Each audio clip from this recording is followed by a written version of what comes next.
வாழ்க்கையில் பாவத்தினால அநேக சாபம், அநேகருடைய வாழ்க்கையில் முட்கள், அநேக வாழ்க்கையில் நெருக்கங்கள், நான் என்ன செய்யட்டும் என்று சொல்லி அந்த முட்கள் வேதனைப்படுத்தும் பொழுது, அந்த வேதனை நம்மை வாட்டும் பொழுது, நான் என்ன செய்ய போகிறோன் என்று தெரியவில்லையே, என் சூழ்நிலைகளை பார்க்கும் பொழுது நான் தோற்று போய்விட்டேன் என்று நான் எனக்குள்ளே முடிவெடுத்து கொண்டேனே என்று சொல்லி அநேகருடைய சோதனைகள், அநேகருடைய வாழ்க்கையில் இருக்கிற அந்த வேதனைகள், அநேகர் இதோ என்னை யார் தப்புவிக்க கூடும், யார் என்ன நிர்பந்தமான நிலைமையிலிருந்து என்னை விடுவிக்க கூடும், நான் ஆழத்தில் இருக்கிறேனே, நான் ஆழத்திலிருந்து கூப்பிட சத்தத்தை கேட்ப ஒருவரும் இல்லையே, நான் படுகொலியிலே தள்ளப்பட்டதை போல என் வாழ்க்கை சூழ்நிலை இருக்கிறதே, இந்த சூழ்நிலைகளிலே நான் என்ன செய்ய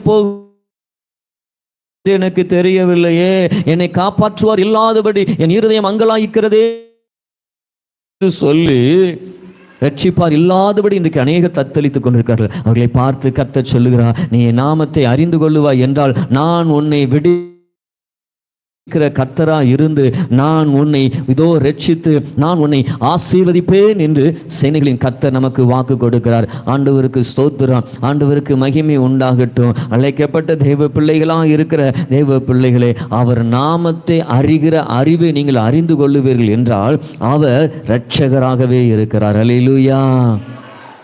முடியாதுன்னு முடிஞ்சதுன்னு சொல்லிட்டு நீ உட்கார்ந்து இருக்கிறியா?